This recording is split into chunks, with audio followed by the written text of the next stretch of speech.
যে আমরা December cut out time, ডিসেম্বরের মধ্যে নির্বাচন যদি না হয় তাহলে দেশে যে রাজনৈতিক পরিস্থিতি, অর্থনৈতিক পরিস্থিতি এবং সামাজিক পরিস্থিতি সেটা আরো খারাপের দিকে যাবে। সুনির্দিষ্ট কোনো ডেডলাইন আমাদের দেননি। তিনি বলেছেন যে ডিসেম্বর থেকে জুনের মধ্যে তিনি নির্বাচন শেষ করতে চান।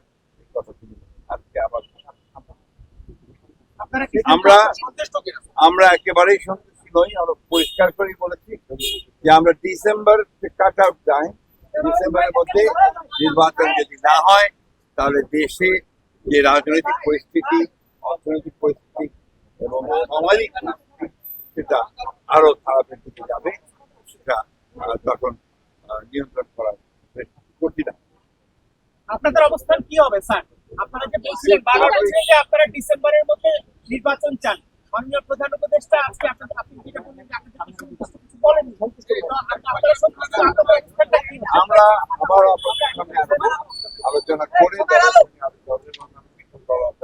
তাদেরকে আলোচনা করে তারা আবার আপনাদের স্যার এর আগে আপনারা ফেব্রুয়ারি 10 তারিখে এসেছিলেন, তখন বলেছিলেন আপনি দেরি হয়ে যে ডিসেম্বর নাগাদ নির্বাচন হবে। আজকে প্রায় 2 মাস পরে এসে বললেন ডিসেম্বর থেকে জানুয়ারি। সময় কি প্রলম্বিত হচ্ছে বলে মনে করছেন আপনারা? ডিসেম্বর থেকে জানুয়ারি না, জুন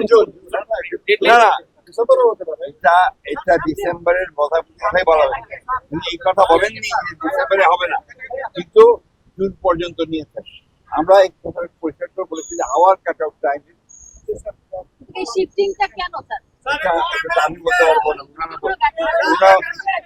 স্যার আপনাদের আগের বৈঠকে বলা হয়েছিল একটা একটা করে আপনার মশলাটা পাওয়া যাবে।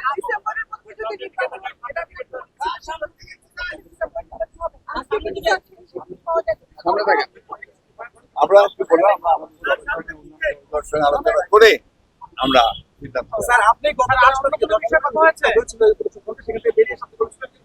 আলোচনা আপনারা আশ্বস্ত হয়েছেন, কিন্তু আজকে পর্যন্ত সন্তুষ্ট নয়। এই বিষয়টা আসলে আলোচনা কি একটা বড় প্রশ্ন একই প্রশ্নের কেন